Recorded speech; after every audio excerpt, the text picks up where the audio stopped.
everyone, and welcome to this Share for Rare webinar. This one marks the fourth and last webinar that we're hosting for Share for Rare month in relation to Rare Disease Day that will take place this Saturday. In the upcoming hour, we've invited multiple experts in the field of psychology and neurology to share their experiences on how to navigate psychological well-being through each life cycle when you or your child is affected by a rare neuromuscular condition. My name is Susie M. Baker and I will be your host for today. I'm from the Netherlands and from the World Duchenne Organization, which is one of Share for Rare's project partners. So for those of you who don't know, Share for Rare is a project funded by the European Commission to connect the rare disease world to advance patient-led research. We've launched a platform where you can find up-to-date and truthful information about specific rare conditions. You can find information on how to become a rare disease advocate and can register and connect to people who are close to you based on having the same conditions, sharing the same symptoms, or being close to each other in terms of living area. Next to this, we've also launched multiple research projects, and we're inviting you to join one in particular. Dr. Michela Guglieri, who is a neurologist at the John Walter Muscular Dystrophy Research Centre, will talk more about that in a minute. But for now, I'd like to walk you through the agenda of today. We will kick off by a presentation by Irene Zag. She will be talking about the different family life cycles that there are and will share tips on how to provide the best psychosocial care per life cycle. And this includes some topics and questions that you sent to us when you registered for this webinar. After that, we have invited multiple experts to share their experiences on frequently asked questions during their work or during their personal experience in rare neuromuscular conditions. So from left to right, we have Irene Zag, who is the psychologist and family therapist for the neuromuscular unit at the Hospital of Sant Joan de Déu in Barcelona. We have Dr. Michela Guglieri, senior clinical lecturer and consultant neurologist at Newcastle University. We have Dr. Janet Hoskin, also a senior lecturer special education at the University of East London and also a co-founder of Action Duchenne. We have Jana Popova, SMA patient advocate, Black Pearl Award recipient and executive member at EAMDA, the European Alliance of Neuromuscular Disorders. And next, we have Sam Geuns, who's a clinical neuropsychologist at the Children's Hospital UZ Leuven in Belgium.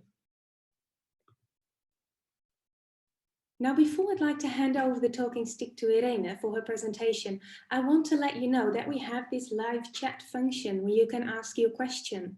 Please note that the question will be visible to all, and you can ask him in both English and in Spanish, and Irene and I will try our best to answer all of them. So Irene Zag, thank you so much for joining us today. We're looking forward to hearing your presentation on family life cycle transitions in families living with a neuromuscular condition. Thank you. Hello, everyone. My name is Irene Check. I'm a psychologist and family therapist, and I work at the neuromuscular unit at Sant Joan de Déu Hospital in Barcelona, Spain. And first of all, I would like to thank the organization Share for Rare for inviting me today to join you in this webinar, in which I will be sharing our point of view and our ideas and thoughts regarding the psychological care in neuromuscular diseases.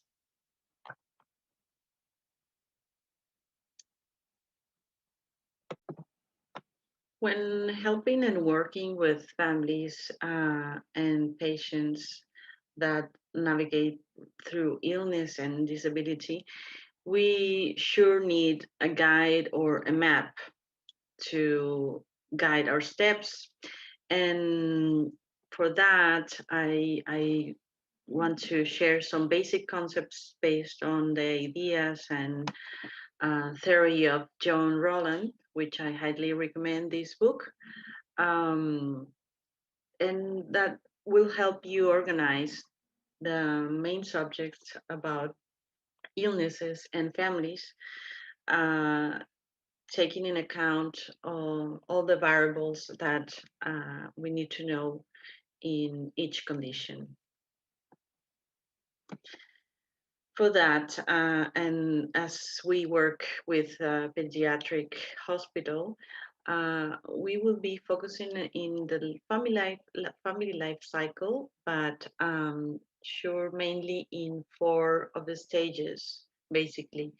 The six general stages that organize the family's life cycles are these young adults with no children. There's the couple, one starts a relationship, and then with the first born child, we will have the second stage, and children under 7 years old, and then we'll go with that school age families, growing up children. And after that, we will stop a little bit for this teenager stage, being a parent and becoming a teenager. And we'll be finishing with the young adult phase. I would like you to introduce this picture in which we have patients and families of our pilot group, for which we started the psychological support in the hospital for the neuromuscular unit, with the founding of these associations of parents. And we wanted to explore what the psychosocial needs of Duchenne and Becker muscular dystrophies families and patients had toward their journey with the disease. With this experience, we found some interesting findings uh, that helped us to organize the way we will address the psychological care. What we found was the need and the importance of grouping patients and family within the same age or stage of the family life cycle, which I will be presenting you here to visualize it. And we will named the groups by colors. The first group will be the first stage of the family life cycle, the parents with young kids under 7 years old, maybe recently diagnosed or not. And the second group was called the yellow group, which represents the primary school age group for patients and their parents. And that could be as well a phase in which some of the neuromuscular diseases could be diagnosed. The third group was the teenagers group, this phase, the family life cycle. And the last one would be the transition to young adult, in which we are in our hospital. We are a pediatric hospital, and when they turn 18, so we um, do the transition to the adult hospital. And we wanted as well. We found that it was very important to address what the siblings of these young patients were going through with their siblings' disease. The main points that we were addressing on our aims was first to empower and the families and the patients through psychoeducational tools that helped understanding and assimilating the diagnosis, as well as giving them emotional support and start building social networking, um, for that as well, we were heading to coping strategies within the disease stages, going through all the life cycle needs. In this first group, I wanted to highlight what the main or important issues are we need to address. First, it will be for this group of patients that maybe will receive the diagnosis at this stage, and many questions will arise and feelings. We need to support these families since the first steps of the confirmation of the diagnosis. The psychologist has to be present, but um, in many ways. It doesn't need to be physically present. Maybe could be through the medical team or calls or visiting the family. It is important to help the family to elaborate their understanding on the diagnosis so they can picture all the possible needs they will be finding in the way. And for this stage, we want to focalize maybe the help or the support in individual or couple counseling or support groups for parents, as these young ages for children might not be the first receivers of the psychological care, but we need to reinforce what the family, the parents are emotionally going through, um, and giving them as much as support and guidance as they need.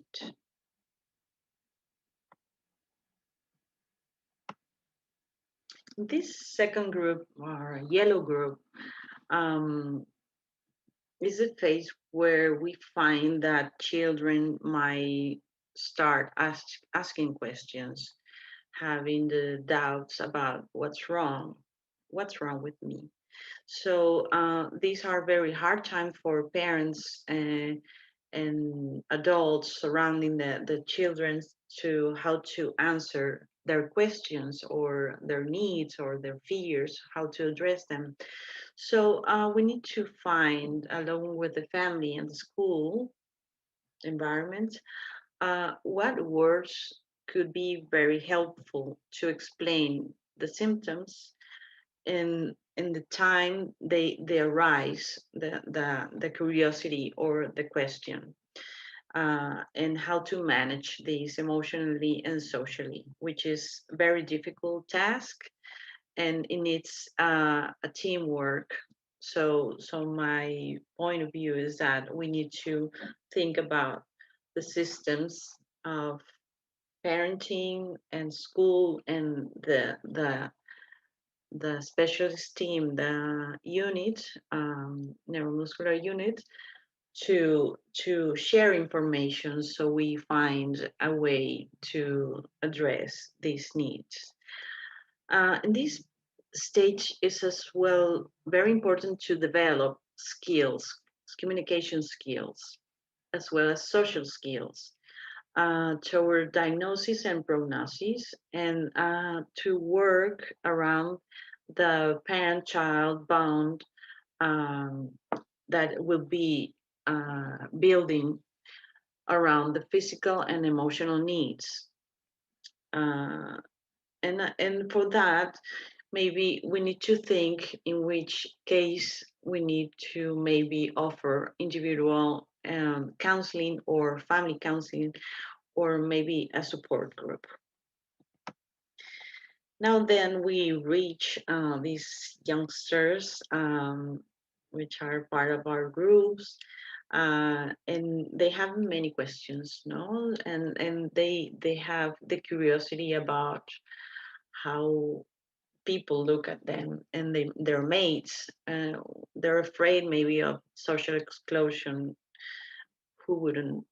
But then how to relate, no? And with another teenagers that are not going with a disease. So it is important to find a special place for them to develop skills to explain what their differences are and what makes them capable as well in this group. So um, they will start to question and challenging the family relationship as any other teenager. So we need to help them to find their way to feel equal as other teenagers in some ways, and to place their differences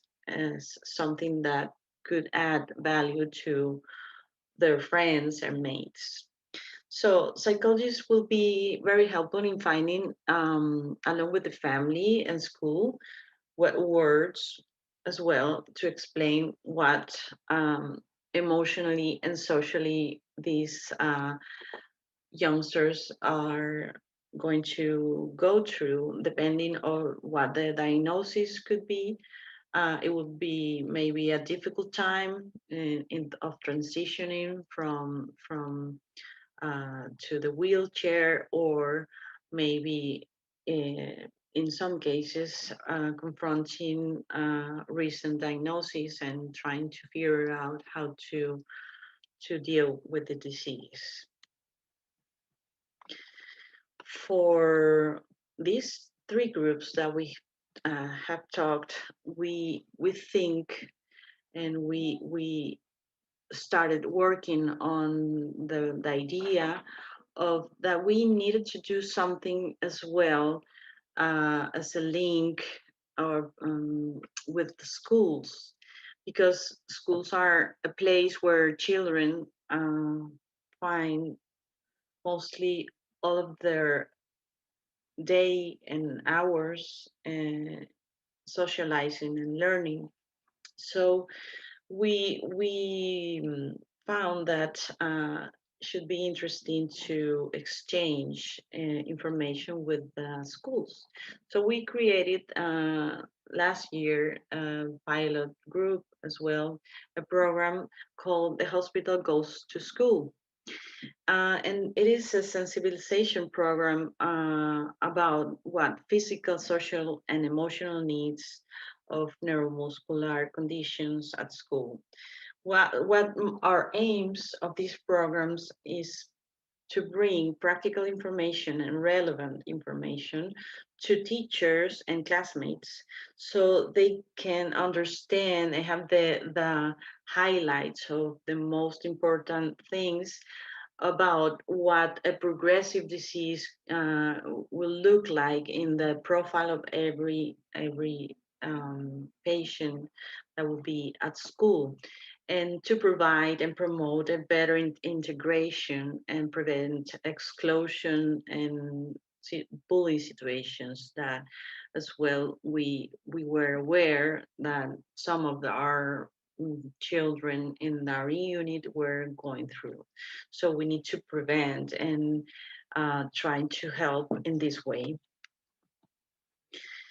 For our last stage, we represent this phase of how is that to become an adult, and when you have a physical disability that will need of aid from people, becoming an adult and with the idea of becoming independent as well, um, could be very challenging. So in this phase, we as well offer a support group and for patients and families, and we help to transition into adult hospitals, going with coordination of the information of the patients and preparing their minds to become independent some way.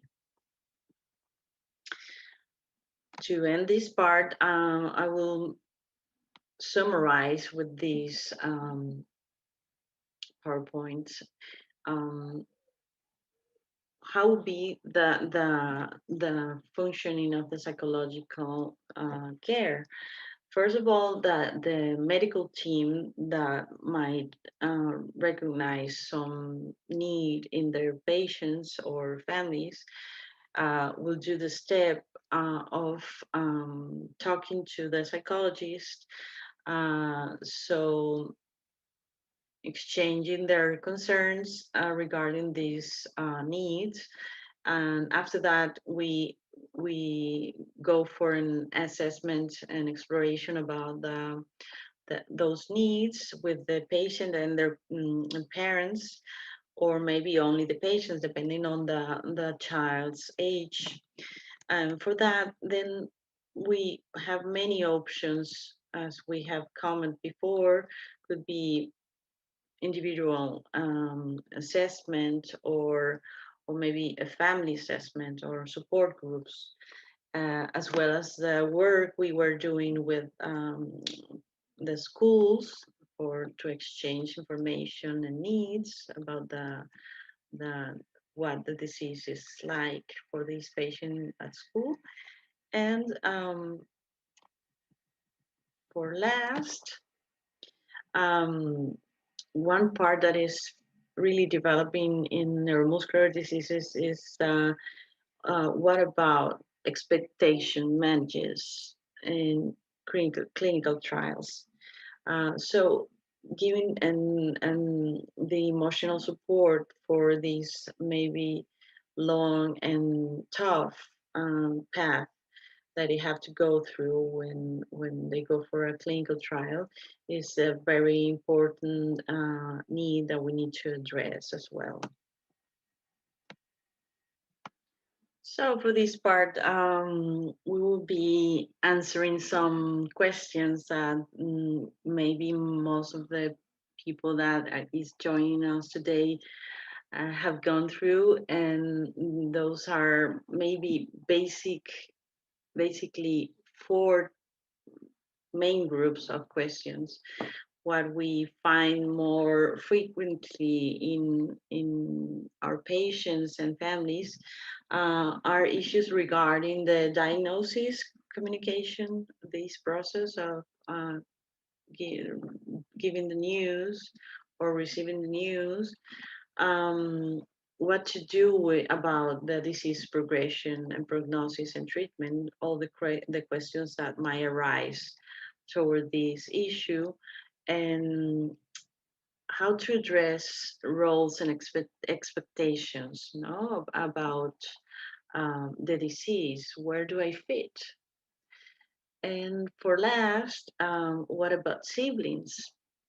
What about them? We cannot forget what um, siblings, the role that might play at the family, and sometimes the suffering they have.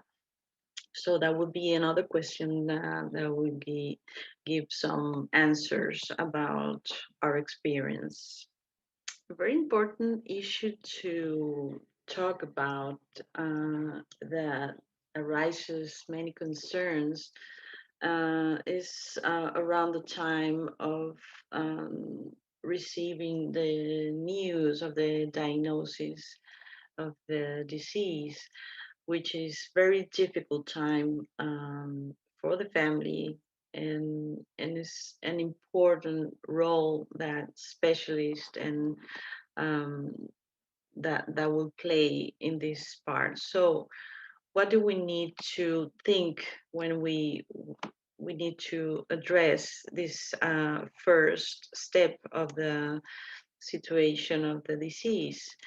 That the diagnosis is a work in progress. It's not a one day thing of communicating a news, but it will take time. And that time will be different depending on the type of disease. It will be different depending on the family and the response or evolution that will have the patient. So many questions, of course, that will arise after that news is received. And one of the things we have in hand is, of course, Google and trying to find information on the web. But before that, and we need to take into account, we, the professionals, to try to have information ready to guide our families where to look in the websites. So give them ideas or links or websites, or address them to families or associations or diseases associations, or even expert patients programs. It will be very important before they find information that maybe is not contrasted with um, evidence. Um, so that will need the information, a dosage. We need to go little by little, respecting the family's rhythm, the patient's need of knowing the information. And regarding the information and the level at which we uh, get deep into that information, what is the name of the disease, what symptoms might imply, what will the progression be, are the treatments or therapies already allowed, and what the prognosis will be. So it's very scary for a family to find uh, in one day all that information. So we need to try to calibrate, especially when we have little kids. The parents will be the first to receive the news from the pediatricians or other neurologists, that will be communicated maybe in some technical words. So we need to work on that and try to give them some ideas, so to understand this technical information and translating what does that mean in my life and my son or my daughter, and depending of this patient stage. So then as the patient will grow up, um, it will have questions, curiosity. So we need to go with the patient's need and maybe start explaining what is the disease about at this level of his level or her level of information and understanding. Other part important to calibrate is what information we need to trespass to school context, to the teachers and the classmates. So we have a difficult task to find the right key for each individual in each family, and we need to observe and listen very carefully to our patients and our families. Another question that is very important is, what are siblings' needs, the siblings of our patients so with neuromuscular conditions, to address their feelings of maybe anger, guilt, of being the healthy one, to be afraid about death or dying. Um, how do we address this time, the family time, so that we as well attend the siblings, the healthy sibling need, when it's not as urgent, maybe as the care that we need to provide to our patient. So siblings sometimes might assume some caregiver role, and we need to help them uh, on how to be helpful and or help, or sometimes take care of their brother or sister, but in the role of being a brother and a sister, which is very difficult. So we need to take this in account and work as well as with all the family, including the siblings. So with this, I finish my presentation, and I want to thank, first of all our patients and families who really every day teach us how to perform a better work. And this is a picture we took of our annual meetings that we before COVID-19 we were doing at our hospital, gathering families, patients of all ages. And we want to thank you for being here today. I hope this webinar you found some answers and or many other questions that we can in the future address. Thank you very much. Well, thank you, Irene, for this interesting presentations and giving very specific tips and tricks on what to do when you're encountering these difficult situations. I can see our audience is thinking the same. It's sparking some conversation in the chat, so thank you for this. And now we've already touched base upon some interesting topics. We still have received very specific questions. And for that, I'd like to invite our other speakers to join the conversation as well. And one of the questions we often hear as well is, what is the best time to start telling your child about their condition? And Sam Geuns, who's with your experience as a children's neuropsychologist, what can you tell about this? At the age of 4, 5, 6, maybe 7 years old, children undergo a natural psychosocial developmental process where they create more awareness about others being different than their own. This is an important process, and they need it along their life or along the further developmental steps to create the sense of their own, to create more identity, to create an own personality. But in this age period, they are very interested in the differences between them and other people, and also the differences between people. It's typically an age period where they ask a lot of questions.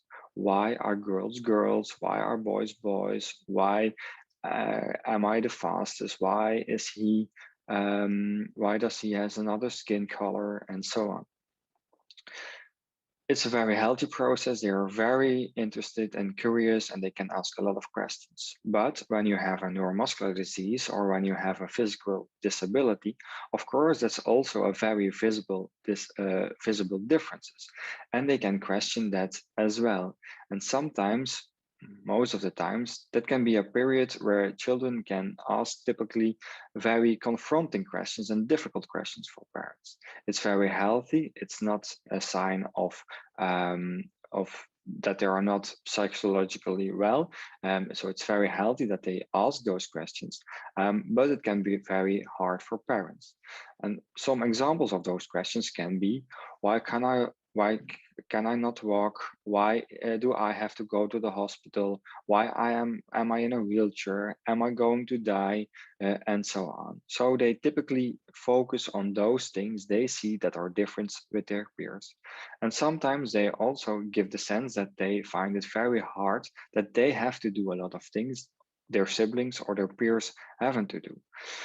Those questions typically arise when the world gets a bit more silent, right before going to bed, when they're sitting in the car with their parents, and it seems that they are really struggling with those questions. Mostly that's not the case. Mostly those questions are a sign that your child is developing and that they are getting to know the world. The world in their head is getting bigger, and they need those questions to fulfill those gaps with knowledge they don't have.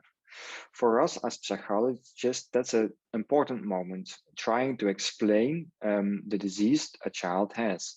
If we don't explain it, of course, on the level of comprehension the child has at this moment, but if we don't explain it to them, they will use their fantasy to resolve those gaps. And sometimes they come up with explanations that are even worse than the situation at this moment.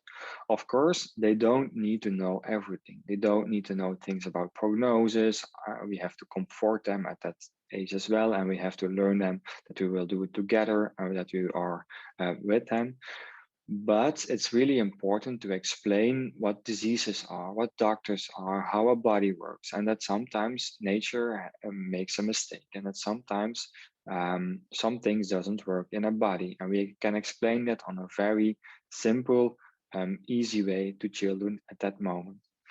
If we don't, we skip a very good period to try to explain them. If they have the right information from the start, then it's easier for them to deal with them when they grow older and when everything becomes more complex. We cannot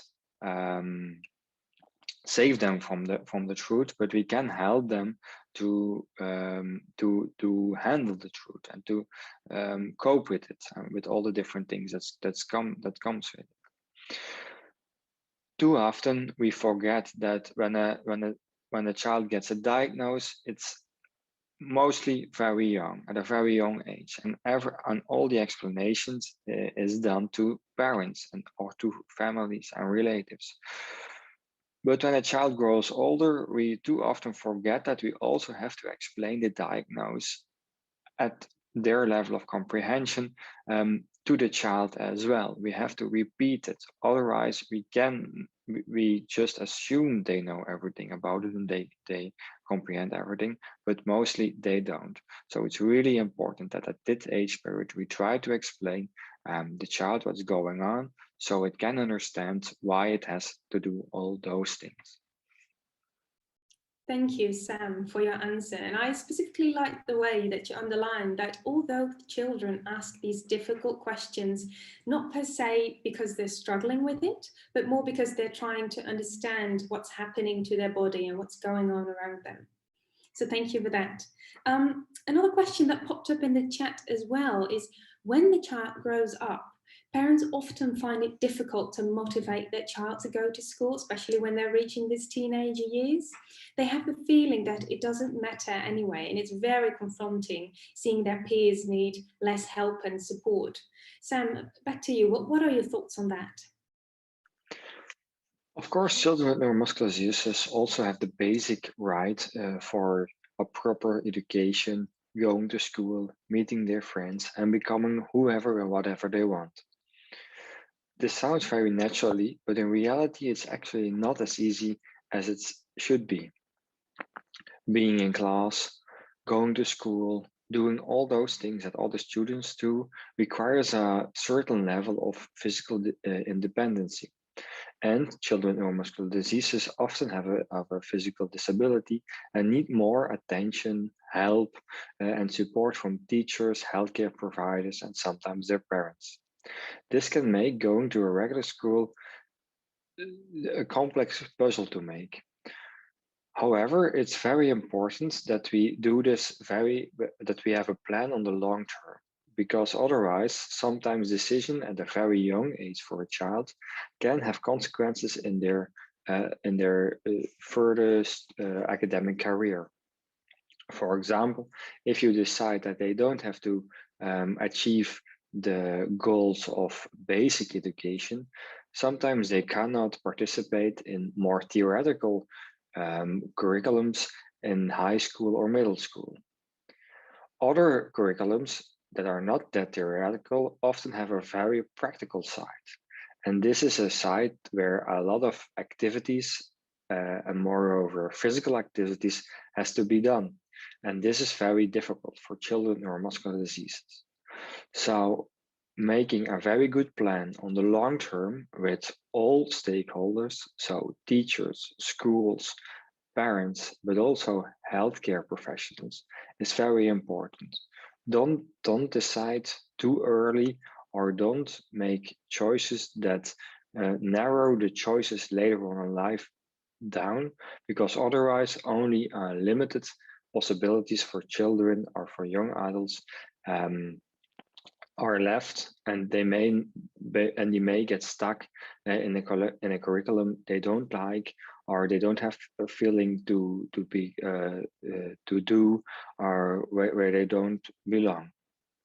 Not only from an academic perspective, but also for a psychosocial perspective, being on the right in the right class is very important. We want to surround them with peers that think alike, who have the same ideas and interests, so they can grow with them into adulthood. Thank you very much, Sam. And I think it's great that you mentioned that we have to encourage parents of children with a neuromuscular condition to have their child attend regular schools, to stay in touch and develop psychosocially in the same line with their peers. If I say that correctly? See some nodding? Okay, great. However, and one of the questions is also touching base on this. Some people with Duchenne who might have very specific learning and behavioral problems. And we often find that some schools or teachers specifically struggle with this. And Dr. Janet, you're a senior lecturer of special education. What advice would you give to schools and specifically about teachers about this topic? Well, I think there's three main things that they need to be aware of. The first one is that there are certain risks associated with DMD. So if your child has DMD, they have a higher chance of having dyslexia type problems when they're learning to read. They have a higher chance of having attention difficulties, and they have a higher chance of having social communication difficulties. That doesn't mean to say that they will have those, but they're more likely to have them than the general population. And it means that usually then their difficulties are quite specific to certain areas. So it's important that schools are aware of the risks. Give them a copy of the family guide so that they can look at the psychosocial area of that. Or you can give them a copy of this book that I edited, which is a guide to parents and teachers about learning and behaviour, which might be useful. So that's the first thing then, make sure they know the risks. The second thing is to really remember that your child is an individual, that he has DMD, but all children with DMD are different. So, okay, some children with DMD will have dyslexic type problems, not all children will, and your child might not. So really think with school about the issues that your child has, think about the referrals that they might need, the assessments that they might need, because if they're assessed for something like dyslexia or ADHD, then they will have they will be able to be referred for resources and interventions that will be important for them. So that's the second thing. Think about what's necessary for your individual child, and talk to your individual child as well about what it is that they find difficult, what their strengths are, and remember that children with Duchenne have lots of strengths as well as difficulties. And the third thing I think we really need to be aware of is the importance that school and families need to have of having high expectations for their young people. Okay, so we know now that young people with Duchenne are living overwhelmingly into adulthood, that people are living into their 20s, their 30s, even their 40s. My friend Mark Chapman, who's got DMD, has just celebrated his 50th birthday. So we need to make sure that we're putting in place all the support that they need early on to develop the skills that they need, so that when they're older, they'll be able to do meaningful things with their life that they enjoy, so that they can get jobs if they want to. People with Duchenne, adults with Duchenne now are working, some people are living independently, some are having families and children, which is really exciting. So we really need to make sure that we're sharing this much more positive future with schools, that they're aware that our young people are going to want to have to be able to take these opportunities and want to be able to have, better life chances, which means making sure that they have developed skills like reading, like numeracy when they're younger, so that they can be independent adults as they grow up. Yeah. Thank you, Janet, for these tips and especially a positive outlook on Duchenne life. So if I can kind of summarize your answer, I'd say that early detection and help with learning and behavioral problems are key to make sure they're not falling behind later in life. Thank you. Now, Dr. Janet, I want to stay with you because we have another question on reading difficulties in Duchenne muscular dystrophy in specific. What can parents and teachers do about that? Quite often children with DMD struggle to learn to read. This doesn't mean to say that they can't learn to read, and it usually indicates that they are struggling with skills that we need for reading, such as hearing the sounds, what we call phonological awareness, and also their working memory and their short-term memory isn't working as well as it could be, and so they're finding it difficult to hold sounds in their head and carry on reading words and putting sounds together. So these skills quite often affect the way that we learn to read, and often children with DMD also have attention difficulties, and sometimes you need quite a lot of attention when you're first learning a new skill such as reading. So what can we do about that then? If we can talk to school, it's really, really important that they're aware that children with DMD are at risk of dyslexia or reading difficulties. And so you can say to them, well, you know, if you had a child who had just had reading difficulties in your class, what would you do with them? Because sometimes teachers see the diagnosis of Duchenne and they feel that they really need permission to work with your young person, and we need to say, look, what do you do for someone who's got dyslexia? Because that's the kind of difficulties that my son is experiencing. And so what you really need to have in place is some synthetic phonics work. So working through the different 44 sounds of the phonetic alphabet and blending those sounds together in lots of structured, systematic program of phonics. As well as having the chance to sit and read books with an adult, understand things, develop comprehension skills and vocabulary, because we really want to we don't just want our children to be brilliant decoders and good at phonics, which they might always struggle with. We also want them to develop a love of stories, understanding, to become critical thinkers and really understand the meaning of things and maybe the subtext as well. So it's important that we help them to develop these reading skills. Some people will say, oh, they don't ever get phonics, they're never going to be able to learn to read. That's not true. Children with Duchenne and dyslexia, they really struggle with getting these skills to become automatic, what we call automaticity.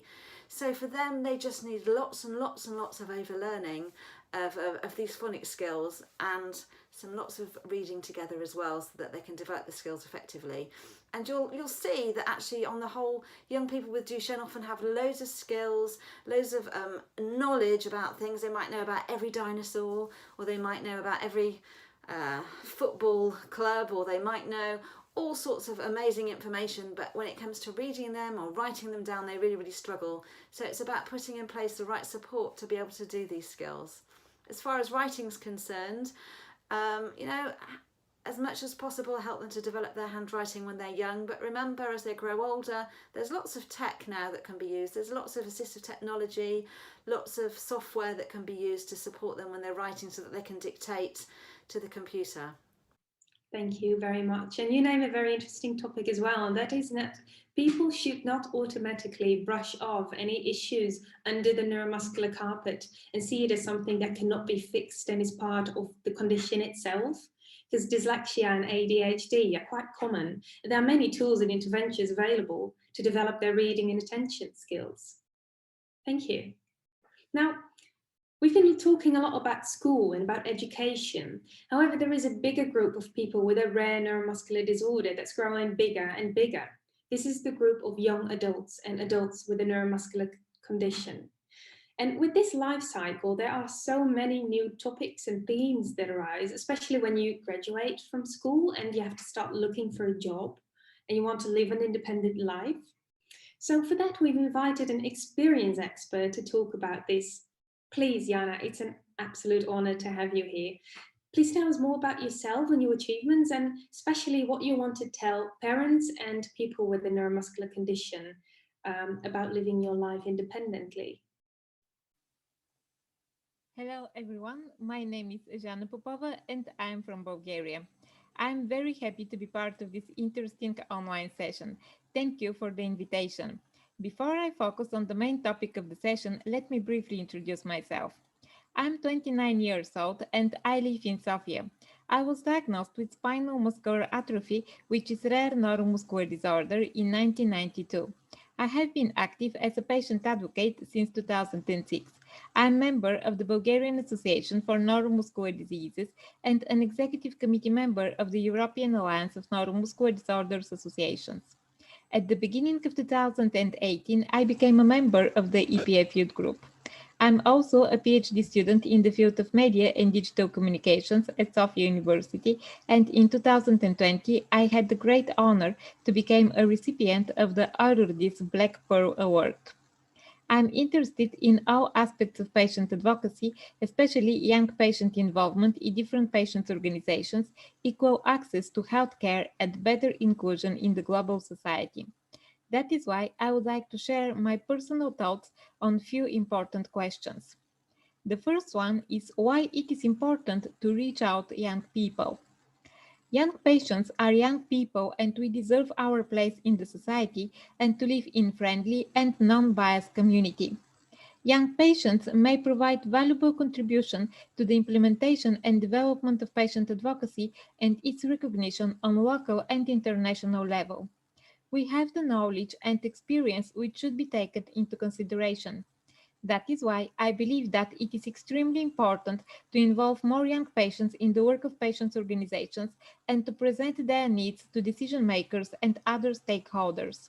Young patients can strengthen their representation. They could promote young patients' rights on other level and recognize their needs and expectations within and beyond health policy area.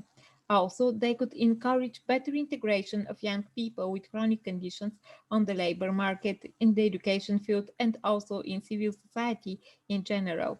This could help to fill the gap between young and adult patients and to enhance the collaboration between both groups. Together we are stronger as a patient community and we should work together for a brighter future for people living with different chronic and rare conditions. Another question which I would like to answer is how to manage work-life balance when living with neuromuscular condition. Balancing between work and life when you have a condition is challenging. It is even more challenging when you have a neuromuscular disorder. In my personal opinion, as a patient with NMD, I like being busy and being engaged in the society. That is why it is very important for people with neuromuscular disorders to have equal opportunities to be active in their communities. This means equal access to education, job employment, social activities, and social services in general. Active engagement in the society is going to increase our knowledge and practical experience, and it is going to improve our mental well-being. At the same time, it is going to raise awareness about neuromuscular disorders, and it is going to prove the fact that we could be valuable members in spite of our medical condition. And finally, I would like to focus on different tips how to find a purpose when you have different condition. I don't know if there are universal tips for people who are struggling to find a purpose. For me, being active and facing new challenges is an essential part of my growth as a human being. I think if we are more open-minded and we learn new things and face new challenges, this is going to help us to find a purpose in our lives. That is why patient advocacy and peer-to-peer support might be very helpful in this situation. This could help to see the things in different perspective. I can share my personal perspective about patient advocacy because for me it has always been a great source of support, friendship, and collaboration with amazing people, patients group, decision makers, healthcare professionals, and etc. I was 15 years old when I realized that I want to be part of a bigger community of patients where we will be able to support and encourage each other. I started to search for different patients' organizations which represent people with neuromuscular disorders and spinal muscular atrophy. Luckily, I found these associations not only on local but also on international level. Today, I'm very grateful for the opportunity to work with my amazing friends and colleagues from the European Alliance of Neuromuscular Disorders Associations and EPF Youth Group. I hope that the future of patient advocacy is going to be bright and it is going to continue to develop as a professional field. I strongly support the statement that nothing about the patients should happen without the patients. I can see that many motivated people who are working for the rights of patients every day, and this fills me with incredible joy. Their inspirational examples encourage me to be a better version of myself and to work hard for the community of young patients and especially young people with rare diseases. Patient advocacy is my personal mission, and I believe that it is something which helped me to grow as a person. That is why I think this could be a valuable source of inspiration and motivation to other people and especially young patients who are still struggling to find their purpose in life.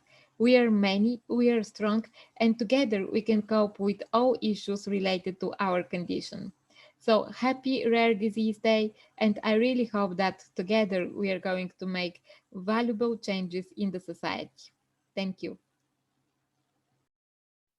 Wonderful. Thank you very much, Jana. And thank you, Sam and Janet, for sharing your perspective and tips on these challenges and questions. I think it has become clear that there are many psychosocial issues that arise when you're someone or caring for someone with a rare neuromuscular disorder, regardless of the condition that you might have. However, what this specific impact is and how we can develop tools to manage this is not clear yet. And for that reason, the John Walton Muscular Dystrophy Research Centre, the World Duchenne Organization, have developed a Share for Rare project that looks into the impact on school and work opportunities for neuromuscular individuals and caregivers. And for that, I'd like to invite Dr. Michaela Guglieri, who's the leader of this research project, to share more on this initiative. Dr. Guglieri, it's good to have you here, and please, can you tell us more about this project? Hello, everyone, and thank you for the World Duchenne Organization for inviting me to give this talk today in the Rare Disease Week. I'm Dr. Michaela Guglieri. I'm a consultant neurologist at the John Walton Muscular Dystrophy Research Center in Newcastle. And today I would like to present the neuromuscular pilot project or pilot study that has been developed in collaboration with World Duchenne Organization and Share for Rare. The neuromuscular patients are overall a scattered community and is often poorly represented. Some neuromuscular diseases, such as Duchenne muscular dystrophy or spinal muscular atrophy, have a probably well-established community and research, but other neuromuscular diseases, either because they are rarer or because it's still difficult to obtain a specific diagnosis, are very poorly represented. And with this pilot study, we are really trying to put this community together and allow the rarer diseases to learn from well-established communities. Over the past 10 years, however, we have seen an improvement in the care of patients with any form of neuromuscular. And there is an increase, we have also seen an increased interest in developing research for rare neuromuscular diseases with several new potential treatment approaches that are in development, and some of them are tested in clinical trial. And it's quite exciting to see that we have now the first few treatment approved for some form of neuromuscular diseases in the US and Europe. Regardless these advances, however, very little is still known about the impact that being affected by neuromuscular disease has on patient daily living and their quality of life. With this project, we wanted to focus specifically on one aspect of life, people life. And we want really to look into the impact of neuromuscular diseases on education and employment of patients and carers. We think that this is a very important aspect that needs further investigation, as it's not been well studied in the neuromuscular population so far. And this education and employment are a significant component of everyone's life and can have an impact on quality of life. But this research also aims to inform drug development and drug assessment by regulator, as we often regulator ask for an evaluation of a health economy model for neuromuscular diseases, for which education and employment play a crucial role. The objective of this neuromuscular pilot study is to understand the impact of diseases on employment and education opportunities for patients and family living with rare neuromuscular diseases. The pilot is running through the Share for Rare platform and has been developed in collaboration with the patient community supported by World Duchenne Organization. The Share for Rare platform also offers the opportunity, and this pilot well fit in this remit, to build a connection between different neuromuscular disease communities to benefit underserved diseases. How have we developed this pilot study? Is through the development of two questionnaires. One is directed to patients and one is directed to caregivers. The patient questionnaire includes 10 questions and is directed only to adult patients age 18 or older. We also give the opportunity for carer of patients with neuromuscular diseases to complete the questionnaire, but in that case, they should complete it on the behalf of the affected patient. The caregiver questionnaire includes 3 questions and again is open to any caregiver that is 18 and older. Go into the details of the patient questionnaire. It includes 7 areas that are covered. Is the functional status of the individual, so whether they're ambulatory, non-ambulatory, or whether they use a wheelchair part-time or full-time. We cover the education employment status, the highest degree or level of school that has been achieved, the impact of the neuromuscular disease on work and or study status, arrangement for traveling to work or to school, the level of care needed, and living arrangement. To go a little bit more into the detail of this, for example, regarding the education or employment status, we ask whether the patient is in the preschool age, as we offer the opportunity for a carer of children to also participate in the questionnaire and the study, whether it's a student, is employed, is a volunteer worker, is a homemaker, is an unemployed or retired. Then we go also in more details, and if the patient is employed, whether it's a full-time employed or a part-time employed, or whether it's self-employed. If it's an unemployed, we ask whether they stop working because of the neuromuscular disease, whether they are unable to find a job, or whether they are not looking for a job either because of their neuromuscular disease or for a reason. When we look into the impact of the neuromuscular disease on work or study status, we ask whether the neuromuscular disease has resulted in a change in the work or the school or education arrangement. And if yes, whether the change has been moving from a full-time position to a part-time position, whether they had to early retired because of the underlying neuromuscular disease, and they're now unemployed, and these apply both for work or education circumstances. When we ask about the level of care needed, we ask whether the patient required care, and if yes, whether it is a part-time, is full-time, or is 24 hours care, and by whom this care is provided, whether it's a family member or a friend, or whether it's a professional carer, and whether the care is unpaid, partially paid, or fully paid. For the caregiver questionnaire, we ask about the relationship status between the caregivers and the person affected by the neuromuscular disease. We ask, similar to the patient questionnaire, the education and employment status.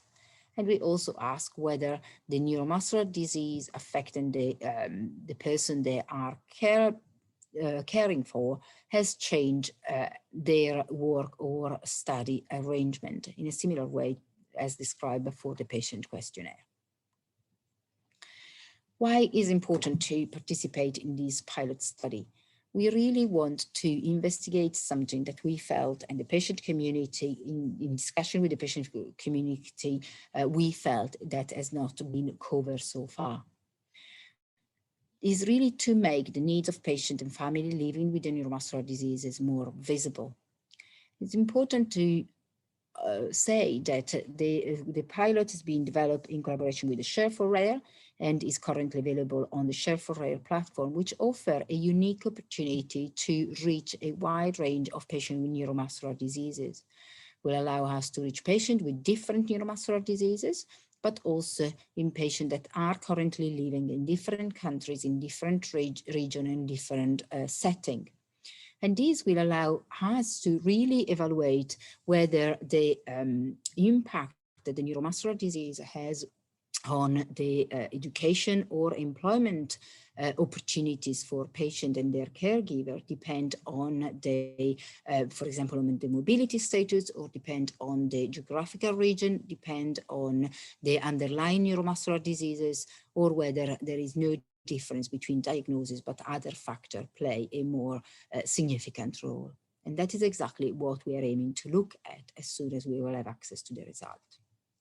Once the results are available, we aim to share the summary of the result and aggregated data with the community and with the patient that has taken part in the pilot study through the Share4Rare platform. But obviously, taking part in this pilot study give access to the patient to the wider Share for Rare community, and allow to contact others within the community of patients and families, but also obtain a personalized relationship map to connect with those with the same diagnosis or with similar symptoms, but with maybe a different diagnosis. So we really hope that the study is currently still ongoing, so there is still the opportunity to join the pilot study through the Share for Rare platform. It's open to any Share for Rare validated user that has an underlying diagnosis of a neuromuscular disease. And we are aiming to close very soon, so it's really the last opportunity to participate. And I will look forward to analyze the result and see whether this could suggest further research or question to better investigate these important aspects of patient living. I really hope that I have make the project clear to you and have in a way trigger some interest in looking into the questionnaire. And again, thank you very much for listening and for the opportunity to give this talk. Thank you. Wonderful. Thank you very much for this very clear explanation of the research project, Dr. Michaela Guglieri.